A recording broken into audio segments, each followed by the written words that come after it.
ilizwi lenkosi bazalwane. KwabaseKorinte bokuqala chapter 12.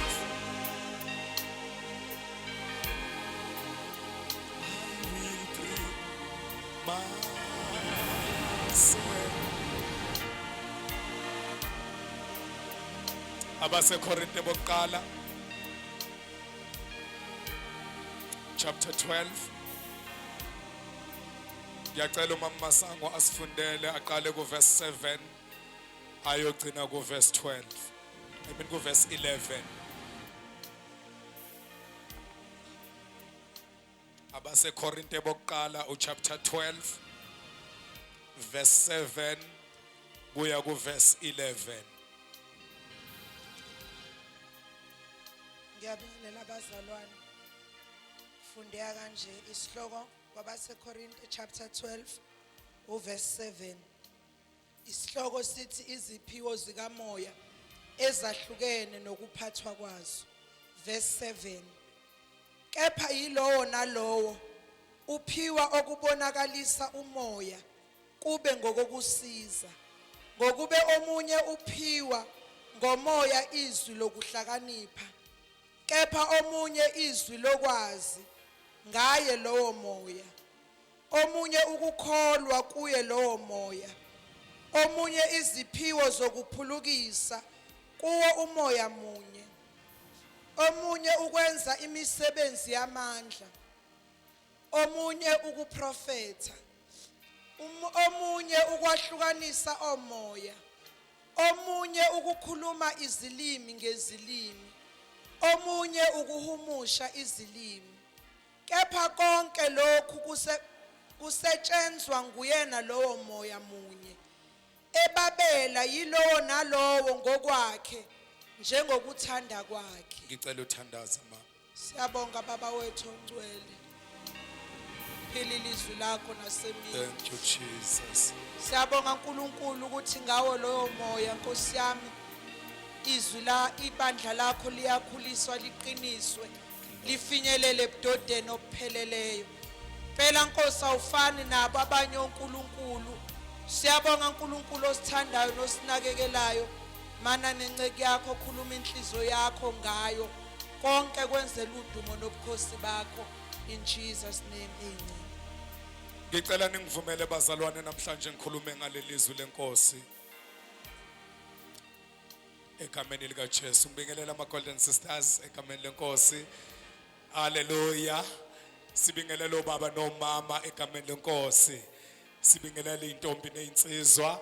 Sibingelela ama teenagers Sunday school othisha baka Sunday school worshipers umphathi ohlelo wanamhlanje siyambingelela music team egameni lika Jesu media team finance table ne-information table kanye nama-ushers nonke bazalwane siyanibingelela nabo bonke abasivakashele namhlanje. Ngicela thina sonke bazalwane sizishayele izandla kakhulu egameni lenkosi uJesu.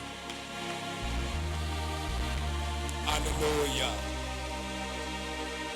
Ngicela ningivumele bazalwane ngikhulume ngale ndaba namhlanje.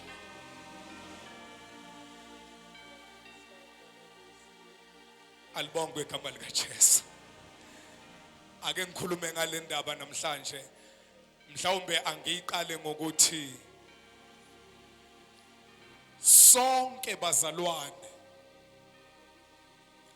uma uThixo esilanda noma engayikuphi la esuke esilande khona ngoba njengoba sila silandwe eindaweni ezahlukeneyo. Alibongwe igama lika Jesu. Silandwe eindaweni ezahlukeneyo. Mhlawumbe izinto engangizenza wena awuzenzanga. Mhlawumbe izinto wazenza wena mina angizenzanga. Alibongwe igama lika Jesu. So silandwe eindaweni ezahlukeneyo. Kodwa uma uJesu esilanda eindaweni ezahlukeneyo esifaka ebandleni lakhe. Alibongwe igama lika Jesu. kunento phezukwaloyo naloyo ebekwayo empilweni yakhe. Alibonge igama lika Jesu. Akuyibo abantu abathile okubekwa izinto zikaNkulunkulu kubo, kodwa bonke abantu abalandiwe labelandwe khona bafika endlini kaNkulunkulu. uThixo kunento yakhe ayibekile phezukwabo. Alibonge igama lenkosi uJesu. Ngezinye zezikhathi siyaye sizibukele phansi sizeye, alibonge igama lenkosi, kodwa uThixo uma ekubuka kunento yakhe ayibeke kuwe, angayeyi, angayibukeli phansi. Futhi njengoba eyibeke kuwe, uyibeke kumuntu oright ngesikhathi esiright. Alibonge igama lenkosi uJesu. Hallelujah. Angikukhaleli bazalwane ukuthi mhlawumbe ngabe kungcono ukuba ngavuswa ngesikhathi sobaba uAresngidi. Alibonge igama lenkosi uJesu. No, obaba Ngidi kwakuyisikhathi sabo esiright abavuswa ngaso. This is the right time uThixo angivuse ngaso. Nawe ngokunjalo, this is the right time uThixo akubizele endlini yakhe ngaso. Alibonge igama lenkosi uJesu. And this is the right time uThixo abeke kuwe into yakhe. Alibonge igama lenkosi uJesu. And uNkulunkulu wethembekile, akenzi bazalwane ebheka ubuso bomuntu, kodwa inhloso kaNkulunkulu ukuthi wonke umuntu akabe yilento yena uNkulunkulu amfune yiyo. Alibonge igama likaJesu. Sometimes kunezinto esithi uma ngabe sizibuka sithi leya iright kubani. Alibonge igama lenkosi. I don't have a problem with that, kodwa kubalulekile ukuthi ke ngibheke nale uThixo ayibeke kimi, ngoba kunento uThixo ayibeke kimi, kunento uThixo ayibeke kuwe. Eluyibeke ngalesikhathi ngoba uyifuna isebenze ngalesikhathi. Alibonge igama likaJesu. Bakhona abanye abengabagcobela yona, kodwa wagcoba wena for this time.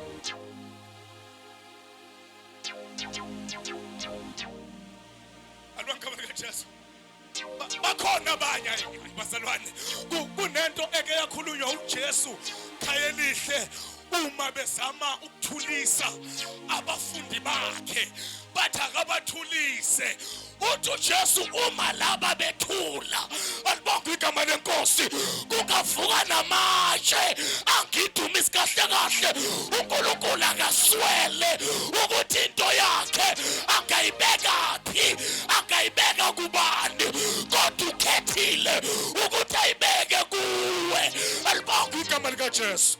Lento kaThixo ayibeke kuwe yenza isiqinisekiso sokuthi uyiphatha ngendlela uThixo ayifuna ngayo.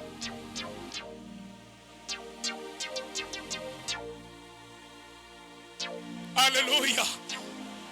Ngoba uThixo bengafusa nembongolo yenze lento afuna uyenze. Hallelujah. uThixo ubengafusa bazalwane noma ngabe yini, uma ngabe uJesu ethi bekungakhuluma namatshe ubengavusa netshe lenze lento akunikele ukuthi yenze. Ngakho yenza isiqinisekiso sokuthi uyenza kahle, uyayibambisisa, not for your own good. Alibonge igama lenkosi, kodwa ngebandla likaKristu. Ngoba yonke into uThixo ayibeka kumuntu uyibekela ukuthi kusizwe ibandla lakhe. Yonke into uThixo ayibeka kumuntu uyibekela ukuthi kusizakale umzimba wakhe oyibandla lakhe. Akayibekelanga ukuthi ngivele ngayo, akayibekelanga ukuthi ngisuse ngayo, kodwa ibekile ukuthi ibandla lakhe lizuze ngayo.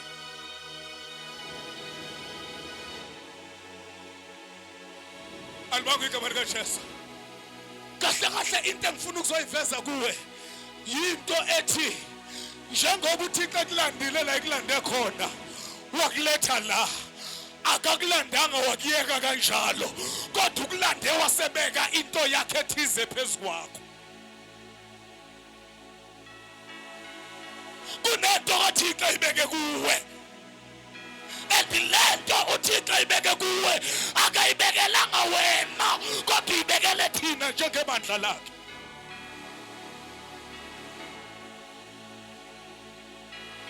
Hallelujah. Lento uThixo ibeke kuwe akayibekelanga wena kodwa uyibekele ukusizakala nokwakhiwa kwebandla lakhe. Alibonge igama likaJesu. So iqonde into kaThixo ibeke kuwe ukuthi akuyona yakho eyakhe. Inhloso yayo akukona ukusiza wena kodwa ukusiza ibandla lakhe ngayo into ibeke kuwe.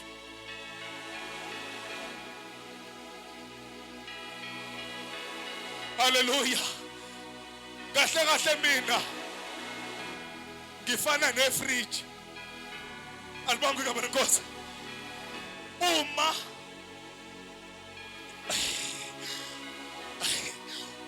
uthenga inyama uyifaka efrijini awuyifakela ukuthi kudla ifridge kodwa ifridge ukuthi ligcine ilento oyifake kulo iyo.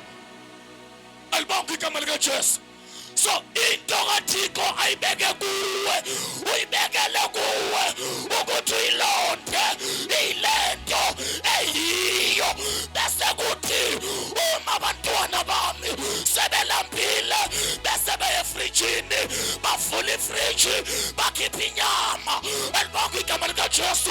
Ifamily yami ihle ibe noNkulunkulu kahle kahle ubhekele umndeni wakhe ngezinto azibeke kimi.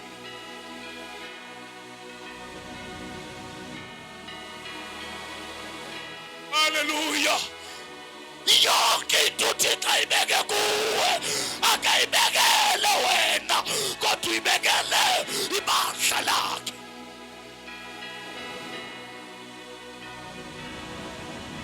Kathi ibandla likaKristu alihle entweni. Hallelujah.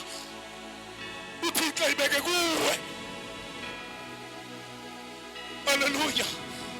Enangaze ngizwe sisiNhlanhla kuthi wakhona umuntu othe uya efrijini uthi uyokhipha inyama lathi ifriji uyikhiphi namhlanje.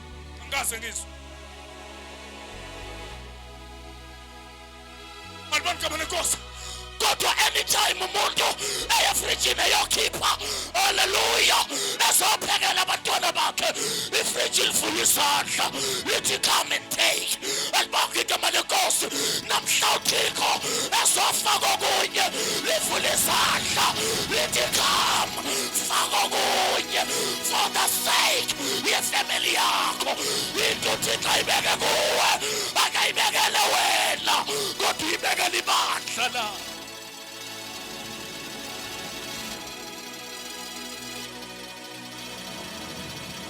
Hallelujah.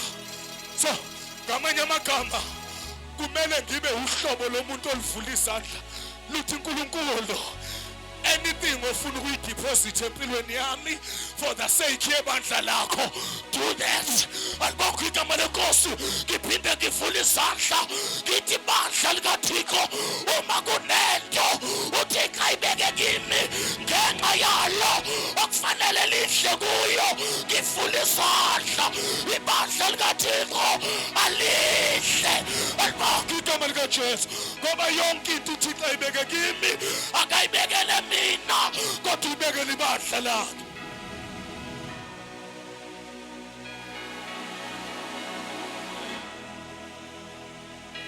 Hallelujah. Kunento uNkulunkulu ayibeke kuwe. uThixo ukhethe wena ukuthi ayibeke kuwe. Ufuna ukuyigcizelela le ukuthi uThixo ubengakhetha noma ubani omunye. uThixo ubengakhetha noma yini enye abengabeka kuyo into yakhe, kodwa wakhetha wena.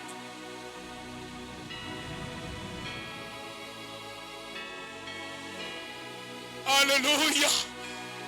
Kodwa ukhethe wena, yabo, ukuze kusizakale ibandla lakhe.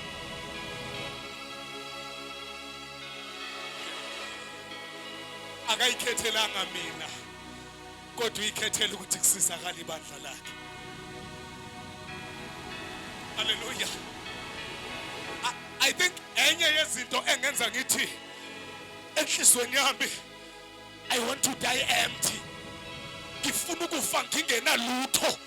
Angifuni ukuya emathuneni nezinto ebengingasiza ngazo. Ibandla likaNkulunkulu ngiyongcwatshwa nazo. Alibonge igama likaJesu. Ngifuna ukufa ngizishiyile engathi sonke besingana leyo attitude ethi Nkosi ngisebenzise njengalokuthanda, ngoba ngifuna ukufa izinto akuzideposite kimi sisele emhlabeni. Hallelujah. Ngoba emathuneni siyukwenza umsebenzi, kodwa la sinomsebenzi khona ila emhlabeni bekumele ngizithulule ngizishiye.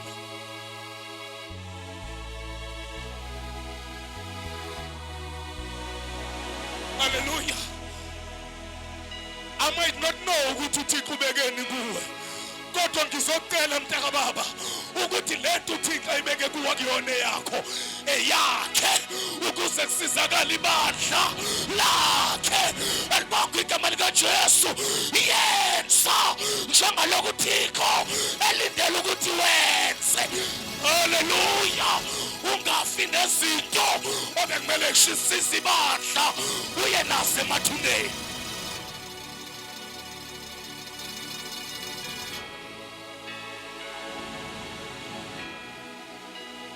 Hallelujah.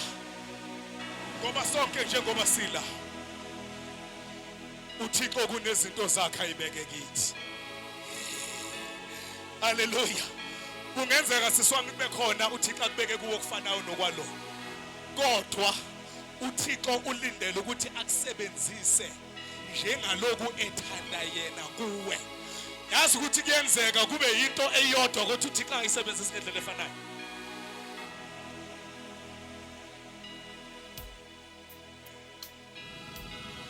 Alibonge igama likaJesu.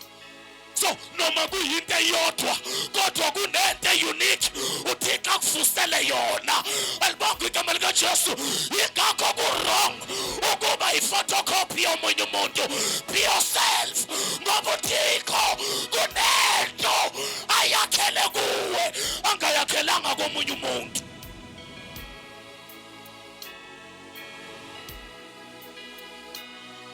Hallelujah. Kodwa ekugcineni kosuku bazalwane, lezinto uThixo azibekile uzibekele ukusizakala kwebandla lakhe.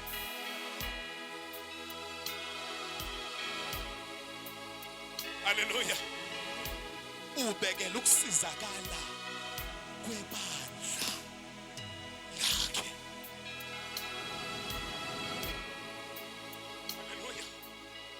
And uThixo uma ebeka into yakhe akabheki age yomuntu, akabheki age yomuntu. uThixo uke wabeka into yokusizakala kwendoda ogama layo linguNamani, wayibeka entombazanyaneni encane, le ntombazane eyayiyisigqila. Alibonge igama lenkosi, ithunjiwe yasuswa ezweni lakubo. Alibonge igama lenkosi. Uma ifika kulelizwe ibona indoda ewuNamani, haleluya, eyayikade yaziwa inodumo ngenxa yezimpi ezinkulu eyayisiza ingobile. Le ntombazane akukho mpi eyayike yayinqoba, kodwa ithe umibuka ibuka uNamani yabona ukhoko kuye.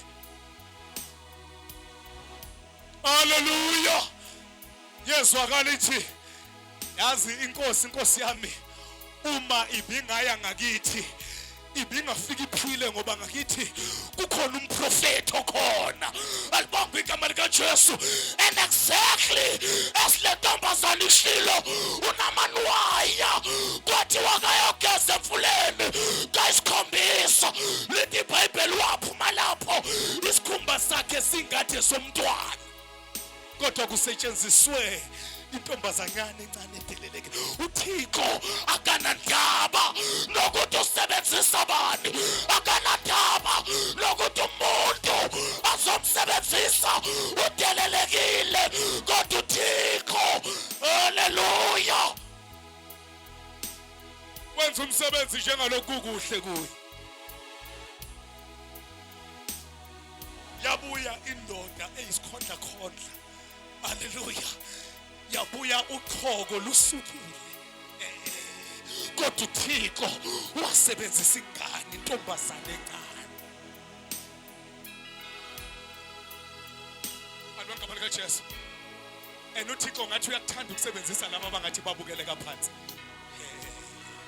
laba abangathi badelelekile yila uThixo evela khona alibonga igama likaJesu uke wasebenzisa uDavide ngiyithanda indaba kaDavide ungaqakeke uma ngabe ungizwa ngihlala ngikhotha indaba kaDavide nekaJosefa ukuthi ngiyabathanda kunezinto engizifunda kubo uDavide uke wasetshenziswa uThixo edelelekile bembukela phansi bemthatha njengomfana okumele ahlale esimfini alibonga igama likaJesu kodwa one day ngoba uThixo wazosebenzisa umfana odelelekileyo ukubulala isiqhwaga esasesacwa amadodo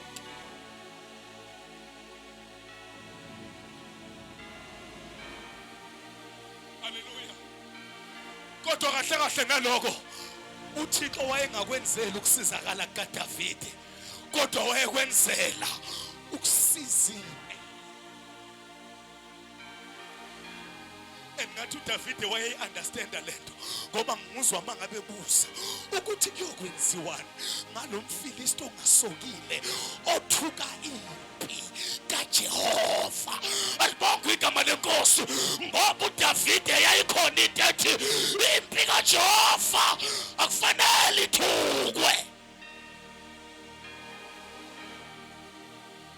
haleluya kodwa ngizocela mntaka baba lento kaThixo kuwe haleluya uThixo ibekela ukusizakala kwebandla lakhe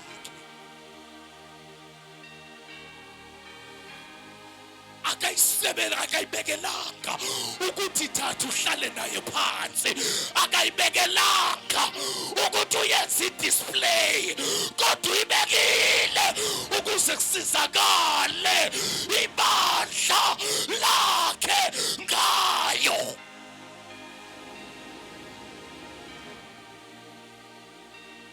haleluya ngifuna ukuyigcizelela into ethi sonke njengoba sila kunento uThixo ayibekile kuwo wonke umuntu la kunento uThixo ayibekile ngizothi namhlanje akubheke lento uThixo ayibeke kuwe bese uyakhumbula ukuthi uThixo uyibekile kuwe ukuze kusizakale ibandla lakhe musuhlala nayo haleluya kodwa sefa ibandla lakhe ngayo ngoba iyona nto uThixo ayibekele yona kuwe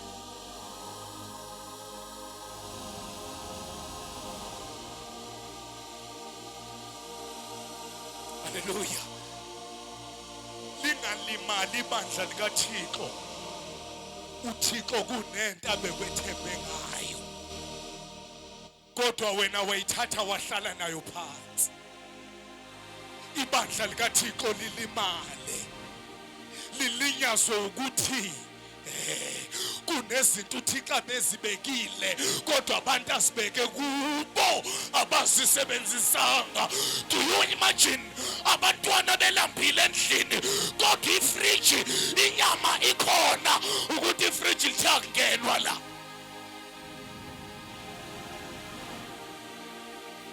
kodwa ingane siyafa endlini ifriji lithi no akuvulwa la alingafi ibandla likaThixo kunezinto kumele ngabe ulekelela ngazo usisiza ngazo kodwa uhleli nazo alibakho igama likaJesu yonke into uThixo ayibeke kuwe ukubekela ukusizakala kwebandla lakhe.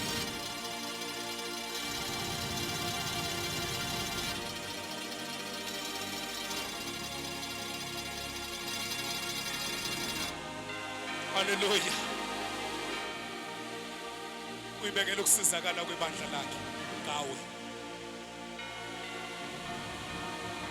Endle ngifuna ukuyigcizelela eyokuthi njengoba ula kunento kaThixo esempilweni yakho. Endlento kaThixo esempilweni yakho isebenzise ngoba uThixo ulindele wena ngayo.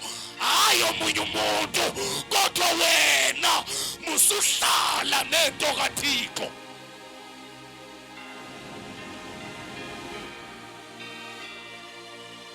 Hallelujah. Kepha ilona lo uphiwa okubonakalisa umoya kube ngukusiza.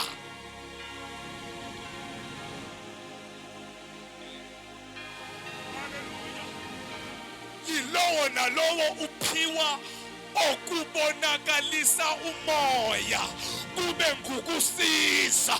Kahle kahle yonke into esiyenzayo siyenzela ukubonakaliswa kukaThixo. Hallelujah. Siphakamisa yena. Hallelujah. Sisiza indlu kaNkulunkulu.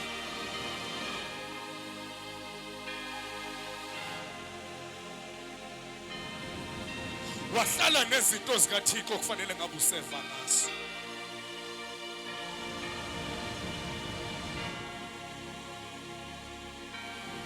Wahlala nezinto zikaThixo kumele ngabe sisizakala ngazo njengebandla likaNkulunkulu.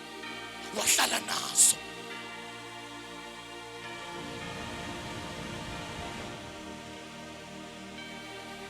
Hallelujah. Kuthi angithi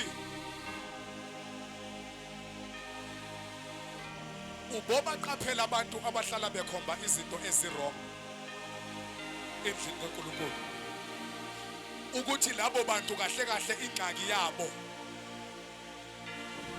kunegxathu noma kunezinto kumele ngabe bayazenza kodwa abazenzi ngoba eyenza ukuthi ukwazi ukubona ukuthi lokhu kufanele ngabe kume kanje kahle kahle uwo kumele ngabe udlala leyo role. Kodwa ngoba awuyidlali ayenzeki then you see izinto ezirong.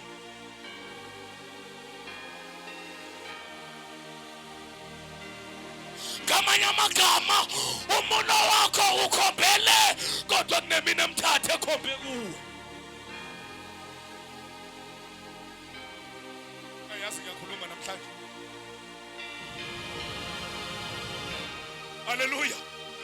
Ithi kunomuntu ukhombele kodwa kunemino ekhombe ngakuwe ngoba kunezinto okumele ngabe uyasukuma uyazenza. Hallelujah. Konakala ngoba uhleli uyabukela.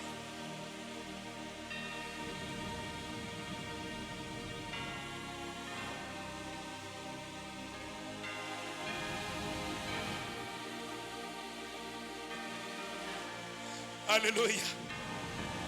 Yabona uma uzwa ababhimbayo la estage kahle kahle ukuthi ngoba lento yomusic ikhona kuwe kodwa uhleli nayo phansi kunokuthi kube khona okwenzayo ubuka ababhimbayo estage and you will see abantu ababhimbayo ngoba lento ikhona kuwe ubungeke ukwazi unless kunento kuwe. Kodwa ngoba uhlelayo awenzi lutho. Hallelujah. You are pointing a finger but other fingers are pointing at you.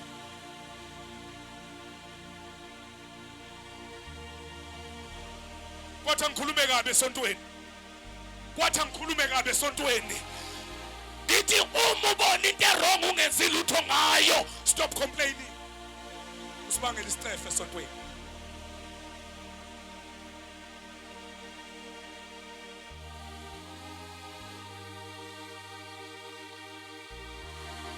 Hallelujah. Ngithi uma kunento wrong oyibonayo ungasukumi wenze uyilungise. Stop complaining ngoba Usibangela imincize esontweni.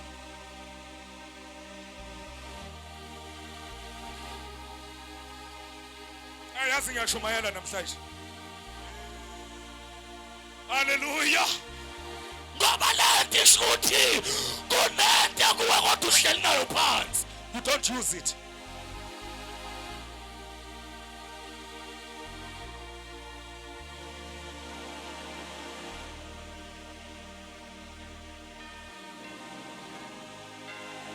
Hallelujah. Ave ngimthanda umuntu othi uma ngabe bona kukhona la kungaqondile khona asukuma athi yini ezolungisa lapha ya. Uma kudingeka isando athathe isando alungise aqondise. But I hate a person othi umebona izinto ezingaqondile Akhomba okumele baqondise.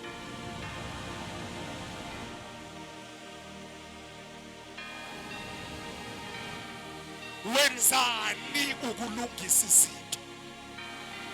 Ngoba lento uThixo ayibeke kuwe uyibekele ukuthi safe indlu kaThixo. Hallelujah. Awuthi into seduze kwakho ukuthi makhelwane kunento uThixo ayibeke kuwe akuyona yakho eyokhonza ibandla likaThixo. Ngakho sefa ibandla likaThixo. Stop complaining. Sefa.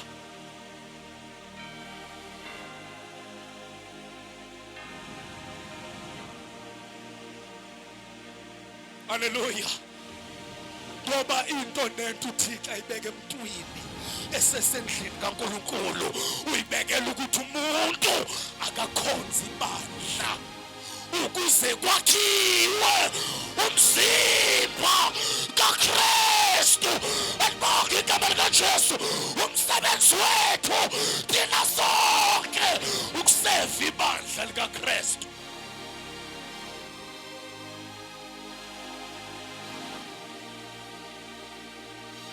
Uthi lo mhlabeleli wahlala wathula thina sikhonza inkosi.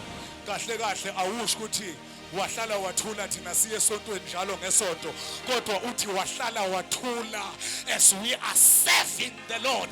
Wena usefa nini? Elibonge igama likaJesu. Ake sandelwe abazalwane uhlobo lwamakholwa who are serving in the house of the Lord.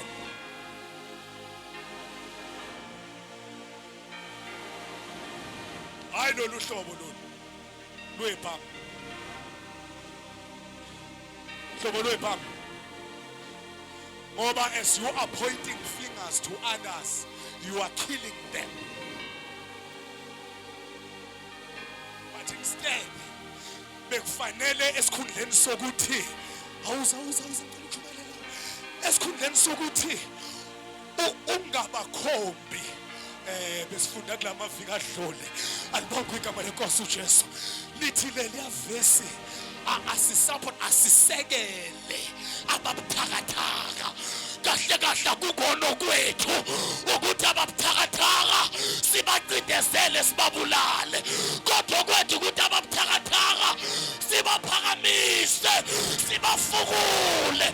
Elibonke igama likaJesu sihambe nabo. Into bekumele ngiyenze is to support others, not to khomba imino.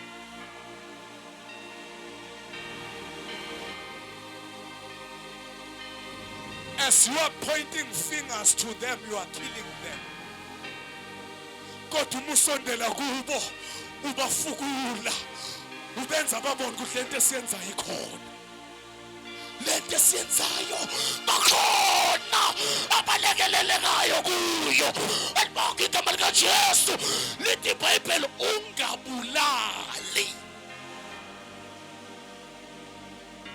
many times uma sikhuluma sicabanga ngendaba yokubulala sicabanga umuntu ethatha isibhamu edubula umuntu but kunabantu esingababulali ngokubagwaza esingababulali ngokubahlinya esingababulali ngokubadubula kodwa esibabulalayo alibonke igama likaJesu emoyeni haleluya ukhomba imino kubo.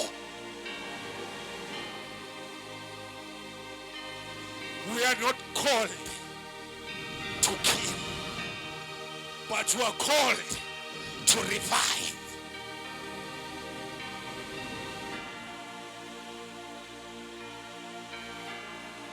Like ngiphatha kabi leli verse uma ngihlangana nalo ke ngaliquota emavikini la ngiphatha kabi ngathi Jesu kahle kahle okhuluma ngani la uma ulithi iBhayibheli uJesu nomhlanga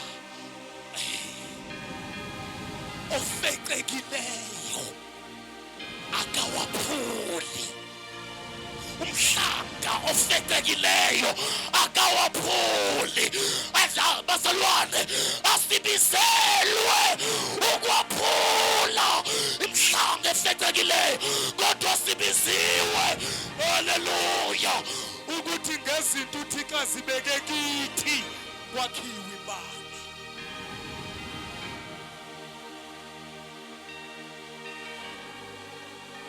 Sibizela ukuthi kwakhiwe ibandla likaKristu. Iyona nto sibizelwe leyo ukuthi ibandla likaKristu malakhiwe.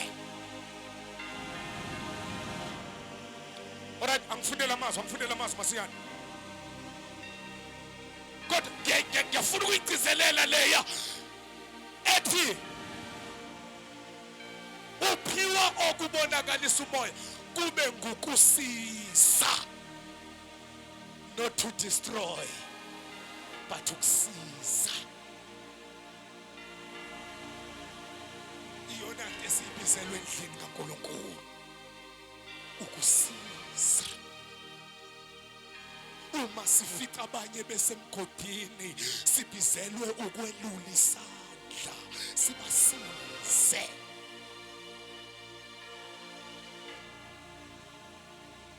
Singabi uhlobo lokuthi balifica umuntu emgodini siphushela amatshe nenhlabathi sithi akafele khona, kodwa sebizelwe ukwelula intambo selula isandla sithi phuma.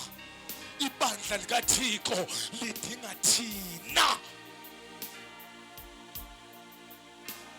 ukuba lisizwe. Bese lithi lapha iBhayibheli ngokuba omunye uphiwa ngomoya izwi lokuhlakanipha. Uphiwa ngomoya ini bazalwane? Izwi lokuhlakanipha. Kukhona umuntu othume phakathi kwabantu sebekhulume bonke abantu, kodwa umeke wakhuluma yena eke nje wakhuluma.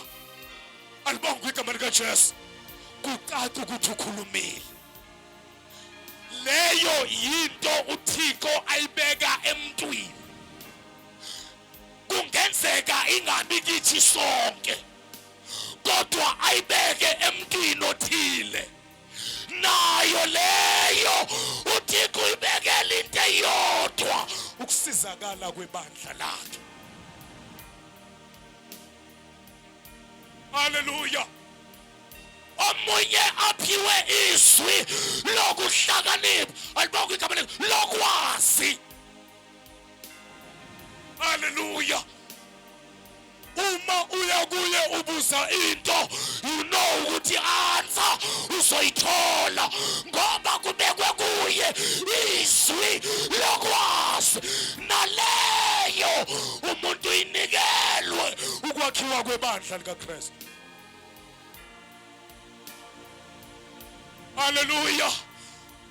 Kube khona kubekwe kubo ukuprofeta nalabo haleluya lento yokuprofeta akubekelwe kubo for their own gain kodwa ukuze kusizakala ibandla likaKristu.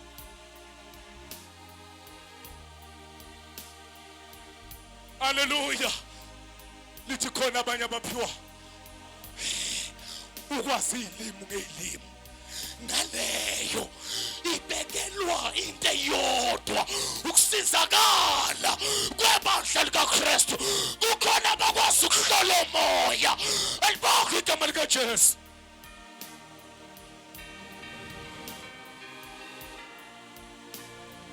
Abanye lese bayicima leyo kuhlola umoya ngoba mhlawumbe sabashaya kakhulu, mhlawumbe kwafanele ukuthi abacorrectwe ezintweni ezithile ezazilungisa lento uThixo ayibeke kubo, kodwa kunaloko bafasa babulala. This is the reason namhlanje kungakhathalekile ukuthi ibandla likaThixo lingamelwa umuntu ephuma emkhubeni. Amen. Umuntu nje aphumele ebusebeni bakhe abuyame enze lokho akwenzayo, sime ngeenyawo siphophoze ngezilimi. Akekho noyedwa obonayo ukuthi kodwa kunomoya la.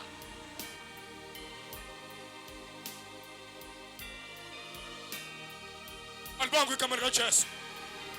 Kahle kahle nale bazalwane ayenzelwe ukuthi uma sengibonile ukuthi ngathi kunomoya onako umgazi, ngingathandazi, ngimlekelele, kodwa ngiye ekhaya elihle. Kuthi ekhaya elihle uke wambona kodwa kahle lo, uke wambona. Uboka umbhekisise kahle. This is what the church is doing kulezi nsuku.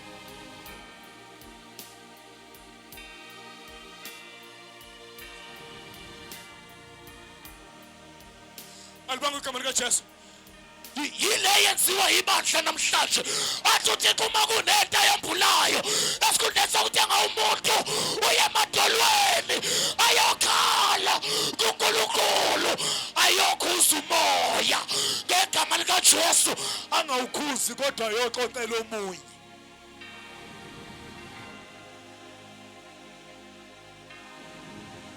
Hallelujah. And do you know ukuthi ngesikhathi ngingayi kuNkulunkulu ngiyokhuleka, alibonge igama lenkosi, ngisize lo uThixo ambule lento ayambulile, ngihamba ngiya kukhaya elihle, kahle kahle ukhaya elihle ngizombulala ngoba ngizomkhombisa into uThixo abangamathembanga ngayo. Uma uThixo kade efuna yazi ubezoyambula kuye. Alibonge igama likaJesu, kodwa wayambula kuwe ngoba efuna uye emthandazweni.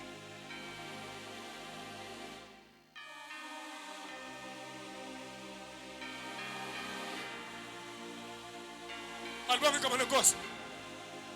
Banengi bahamba bayizidumbu ngoba baxoxelwe izinto bekungafanele bazizwe, bahamba bayidumbu.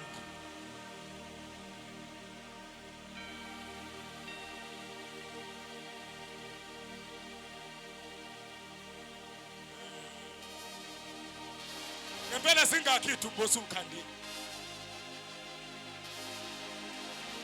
ngalezinto uThixo akuvezele zona wahamba wayoxoxa.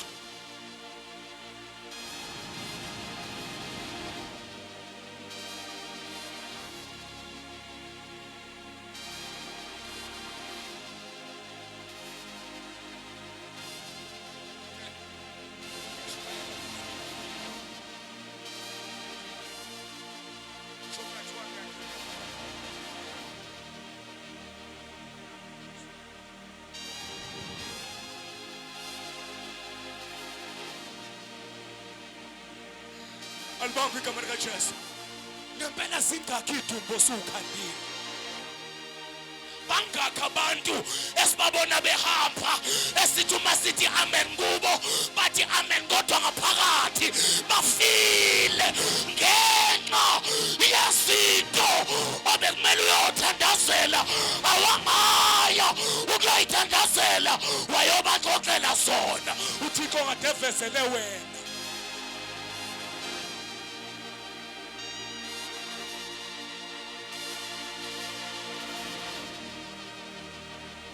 ngifika ngisho ukuthi akubi abantu bonke uThixo abeka isipho sokwazi ukwahlukaniswa umoya. Noma iBhayibheli lisikhuthaza ukuthi asilangazelele isipho sikamoya, kodwa kubi yibo bonke uThixo abeka le kubo, ngoba kukhona abanye abangekho strong ukuthi bangathwala izinto uThixo angaziveza.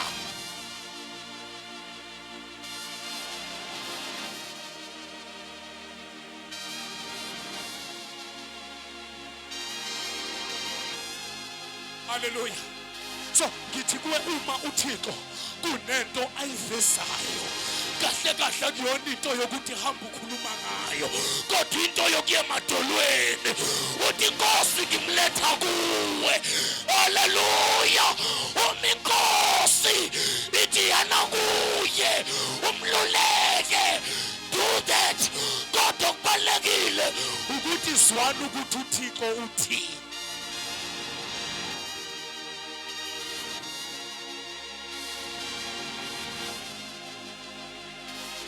Mhlawumbe kulaba mama umhlongo ebengikhuluma ngabo kufanele ngabe akumi noma ubani la. Mhlawumbe kuno wrong abebewenza obekuthi uma uThixo eveza ukuthi lo akufanele ngabe ume la ngenxa yokuthi uphume endodeni, uThixo akashongo ukuthi sukumutshela ibandla ukuthi uphume endodeni, kodwa bekufanele umhlalise phansi, ahlale phansi thina abanye si-understande, ngoba kumele sibazi nabantu uThixo abavusile ngezinto ezithile ebandleni lakhe. Alibonke igama likaJesu. Akukona kwethu ukuthi sihambe sigubha ukuthi usuhlaliswa phansi nje bekwenze njani. Alibonke igama likaJesu. Ngoba sometimes uzoyithola ufe uhamba uyisidumo.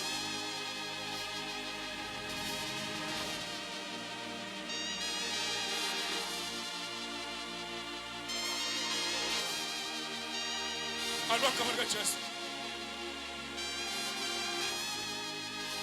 Mhla kufika uba lendoda leyafika ethempelini, lendoda eyafika ethempelini ithi idayise zonke izinto. Uma ifika ethempelini kanti kukhona esikhwabanisile. Alibonke igama leNkosi. Uma ifika phambi kaPeter, uPeter uyayibuza ukuthi udayise konke yini. Alibonke igama leNkosi. Angizwa ukuthi emva kwaloko wabuya uPeter seyifile lendoda nomnayo sekefile sebengcwatshiwe, wabuya wazoma ngaphambili wathi nibabona nje befile ukuthi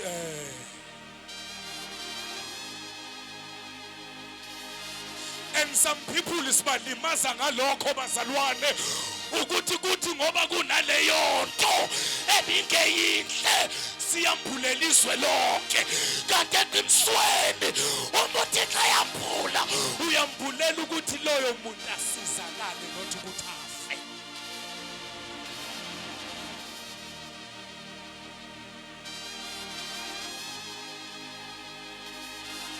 Hallelujah. Asibizelwe ukwakha idumbu, kodwa sibizelwe ukuthi idumbu sivuke iphile.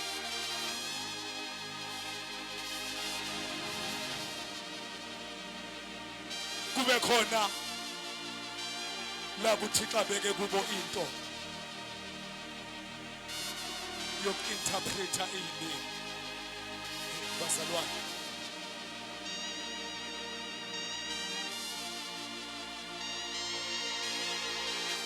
yazi kunezinye izinto njengebandla likaThixo kumele sizikhalele ukuthi why zingasenzeki, why singasiboni, ngoba hayi ukuthi azikho zikhona phakathi kwethu.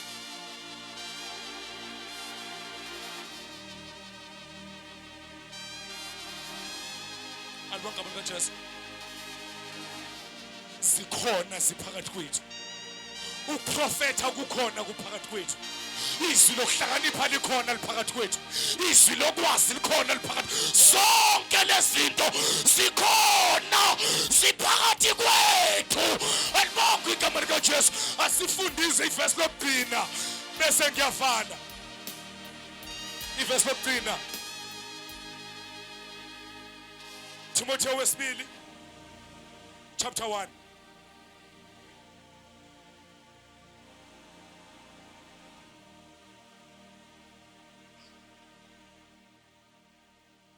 Timotheo wesibili chapter 1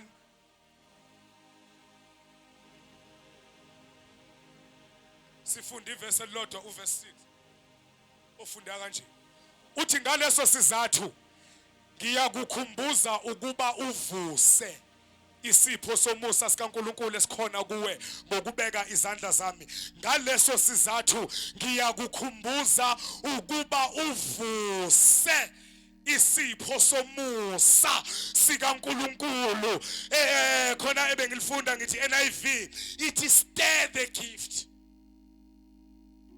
alibonga igama likaJesu stir the gift kahle kahle umsebenzi wami ukuvusa isipho uThixo sibeke kimi alibonga igama lenkosi kade ngihlinza ngalento ekseni ngikhanda ikhofi lapha endlini haleluya uma sengilifakile ngiufakile usawoti ushukela alibonga igama likaJesu bese kuumsebenzi wami ngoba ikhofi selikhona noshukela sewukhona kodwa uma ungalithatha uthi uyalitaster ushukela awuzwakali kodwa kuze uzwakale sekumsebenzi wami to state alibonga igama likaJesu ukunyakazisa ukugogoza kahle kahle lento ikhona empilweni yakho you need to state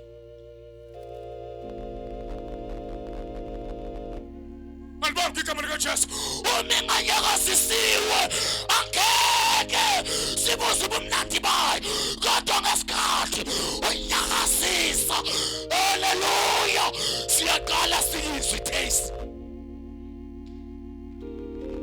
kunento kaThixo ekuwe you only need to state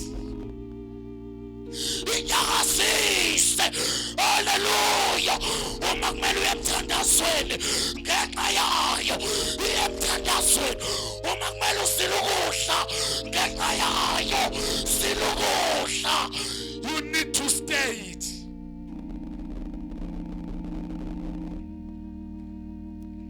haleluya endile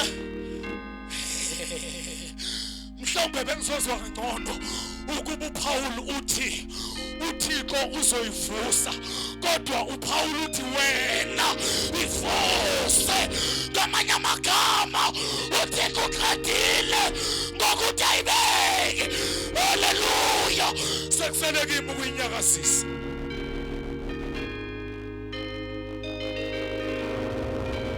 sekusele kimi ukuyinyakazisa inyakazisa into uThixo ayibeke kuwe mhlawumbe ngisho ukuthi uma usayinyakazisa kungenzeka ukuthi uyinyakazise ehlane akukho umuntu okubonayo kodwa ngelinye ilanga uThixo will set a stage for you alibonga igama likaJesu before uThixo set a stage for you stay the gift uThixo ayibeke kuwe usesehlane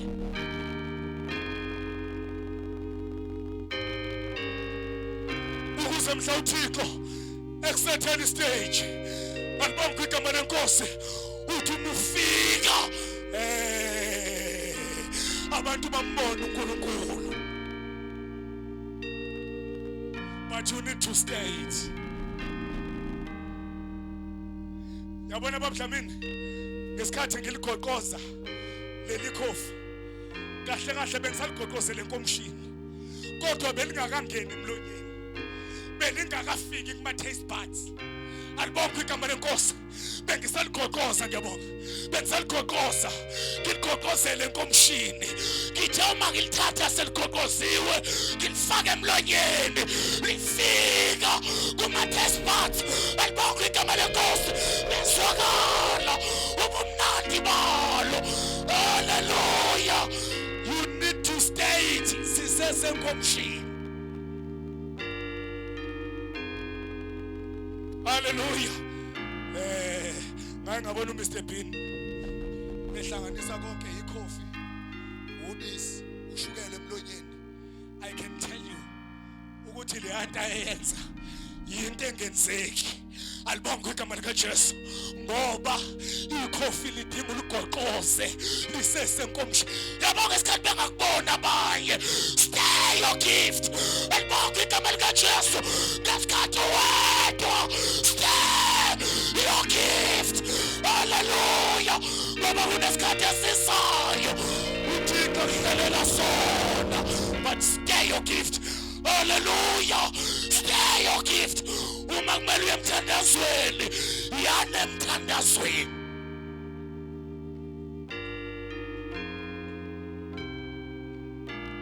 Hallelujah. Inyakazisi sesenkomshini. Usufuna ukuyinyakazisa ngoba seyisemlonyeni. Inyakazisi sesenkomshini. Yabona uDavide wayeyedwa ehlane. Hallelujah.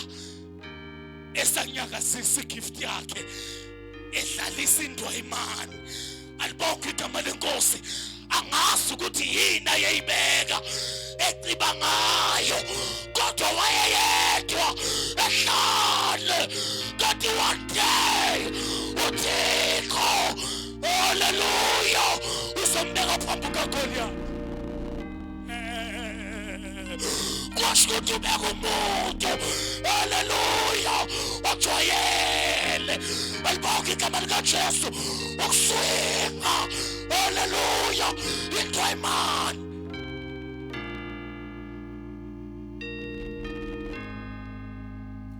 Alibonke igama lika Jesu ngetshe elodwa wasishaya isikhwakhe sasesajwayibo bonke abantu wasilahla phansi. Kodwa indaba iqalephi haleluya iqale sehlane iqale yedwa kungekho muntu. Stay your gift. Stay your gift. Stay your gift. Stay your gift. Stay your gift. Kunento uThixo ayibeke kuwe umsebenzi wakho ukuthi uyivuse.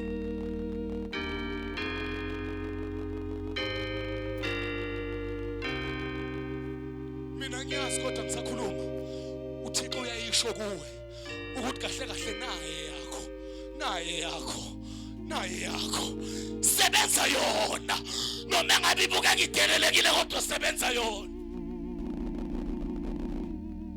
Awucabange lento kaDavide. uDavide ubhizi unyakazisa indwayimane ehlane. Amanye amadoda aphethe inkemba. Into oshaya ikhanda lomuntu once lilahleke phansi kodwa uDavide udlalisa indwayimane enetshe alibonke igama lenkosi yayibonakala idelelekile kodwa kwasho ukuthi wasisebenzisa ngendlela efanele isikhathi sokuvuswa kwento uThixo ayibeke kuye. Haleluya. Wazoshaya indoda eyayiphethe inkemba enkulu wayishaya wayilahla phansi. Ngizothi stay your gift ngoba uThixo kunento azoyenza ngawe kodwa lento uThixo azoyenza ngawe idinga wena to stay your gift. Ingcenye yakho okumele uyihlale kulento uThixo ayibekile is to stay your gift.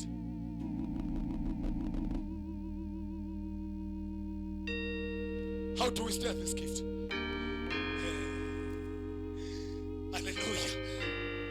iBhayibheli ngoba seKorinte bokuqala chapter 14 verse 1 noma chapter 12 verse 1 lithi ngakho sondelelani iziphiwo ezinkulu, desire the spiritual gifts.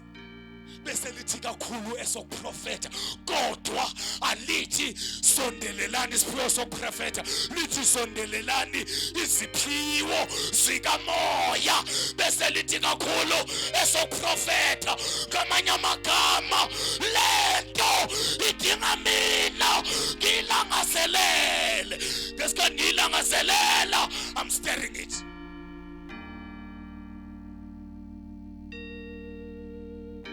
Hallelujah. Ngesikhathi ngiguqa ngamadolo ngiye emthandazweni, I'm stirring it. Ngesikhathi ngifundiswa lenkosi alibangama likaJesu. Ake ngikhulume ngalesipho. Okay, angikhulume ngesipho seyimangaliso ngamabomu, ngoba vele lo Sathane useyishaya wayicekela phansi wayibeka le. Ngazathi izinto zeyimangaliso zenziwa abantu abangenaNkulunkulu, kodwa iqiniso lithi izimangaliso ziyizinto zikaNkulunkulu. Angithi hlabelela thina sithi sikhonza uNkulunkulu weyimanga, ngempela uNkulunkulu weyimanga. Angikhulumi ke ngalezi ezihanjelwayo, kodwa ngikhuluma ngezikaThixo. Umuntu onento yeyimangaliso kuye, alibonke igama likaJesu, uyezwini lenkosi abuka abantu uThixo abasebenzisile ngeyimangaliso. Hallelujah. Afunde izwi lenkosi, asondle ngalo. Umuntu okubeka isipho kuye se-healing, uyezwini lenkosi abuke lakhona inkosi iphilisa abantu. Alibonke igama likaJesu, uvusa into ebekwe kuye. Oprofetayo spends time kuba prophet ebabuka ukuthi uThixo ubasebenzise kanjani, abaphiwe izwi lokuhlakanipha. We spend time bebuka inkosi uSolomon.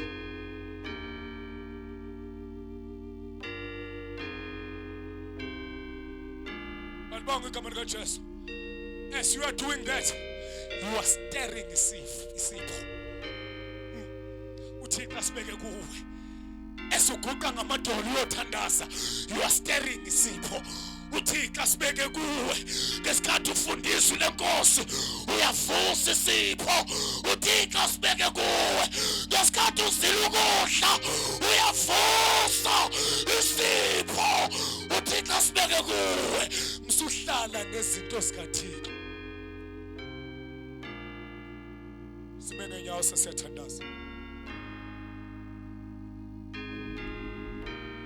Musuhlala nezinto uThixo ezinkulu kangaka asibeke kuwe. Hallelujah. Musuhlala kangaka nezinto ezinkulu kangaka uThixo abeke kuwe. Mina ngizocela ungahlali nezinto ezingaka uThixo abeke kuwe, ngoba lesinto uThixo usibekela ukusizakala kwebandla lakhe.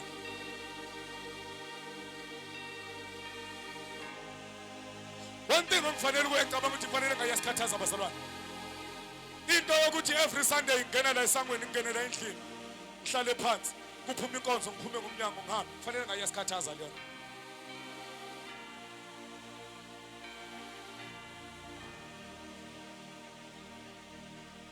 Into nje ethi every Sunday uyafika esontweni ungene ngesango, ungene ngomnyango, uhlale esiturweni, kuphuma inkonzo, uphume ngomnyango, uphume ngesango, uhambe ekhaya.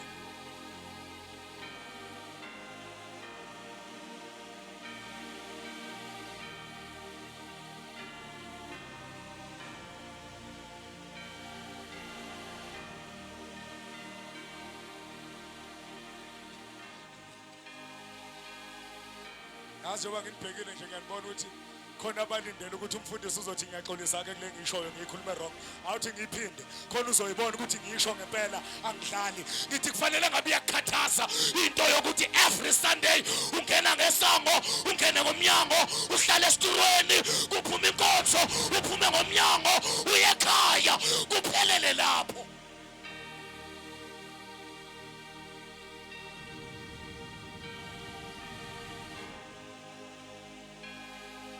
Yini umfundisi ufuna ngenzeni kunento uThixo ayibeke kuwe lento uThixo ayibeke kuwe inyakazise haleluya isifike singene la uThixo akunika iplatform yayo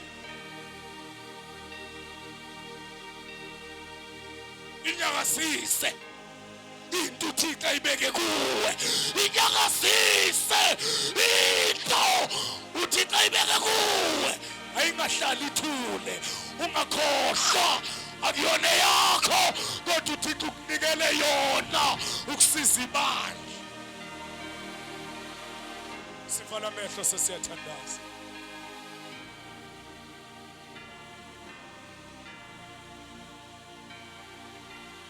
Sesiyathandaza. Ngifuna abantu namhlanje abathi I'm going to stir my gift. I'm going to stir my gift. Ngikhathele ukuhlala ngingenzi lutho endlini kaThixo. But I want to stir my gift. Kungenzeka mhlawumbe awukayiboni into uThixo ayibeke kuwe. Kodwa ubungeza uthi Nkosi yambula into oyibeke empilweni yami. Ngoba I want to serve you.